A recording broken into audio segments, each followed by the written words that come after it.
Isang emosyonal na revelasyon ang ibinunyag ng Filipino-French businessman na si Christophe Barrio, partner ng kapamilya actress na si Nadine Lustre tungkol sa kanyang naging laban sa cancer. Sa unang pagkakataon, ibinunyag ni Christophe na 3 taon na pala siyang nakipaglaban sa cancer. Sa isang social media app, ipinakita niya ang ilang larawan habang sumasailalim sa medical treatment. Aminado si Christophe na matagal niyang inilihim ang kanyang kondisyon dahil ayaw niyang kaawaan ng iba. Aniya, "This was something I never thought I'd share at all on social media. Maybe I never did because I preferred not to be seen as the victim, or to use this illness to appeal for pity." Dagdag pa niya, "And while I was successfully overcoming it, I saw many around me losing their lives trying to, so it didn't feel right to talk about myself."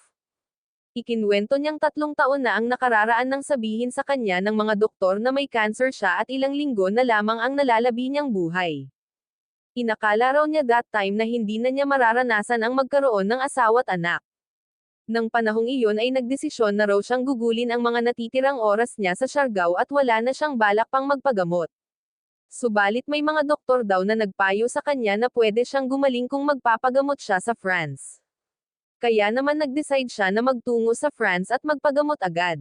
Sa France, natuklasang ang sakit niya ay isang napakabihirang uri ng lymphoma.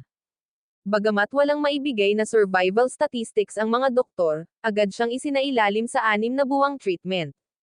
Maswerte raw na natanggap siya ng isa sa pinakamahusay na cancer treatment sa Europe at wala pa itong bayad. Dahil dito, napaisip siya sa kalagayan ng mga pasyenteng walang akses sa ganitong uri ng serbisyong medikal.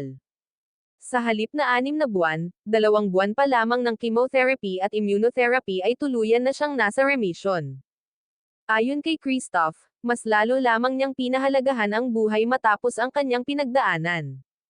Bilang animal rights advocate at taga-suporta ng plant-based lifestyle, sinabi niyang mas naging malinaw sa kanya ang tunay na layunin ng kanyang buhay.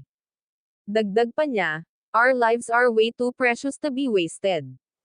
In the same breath, other lives are too sacred to be robbed from them too." Umaasa rin siyang magsilbing inspirasyon ang kanyang kwento sa iba.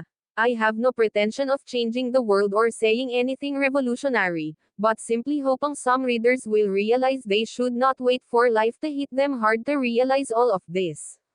Sa pagtatapos ng kanyang mensahe, hindi rin niya nakalimutang pasalamatan ang mga taong naging sandigan niya sa pinakamahirap na yugto ng kanyang buhay. "I can never thank enough everyone who supported me during these tough times, my partner at the time, my family and my friends.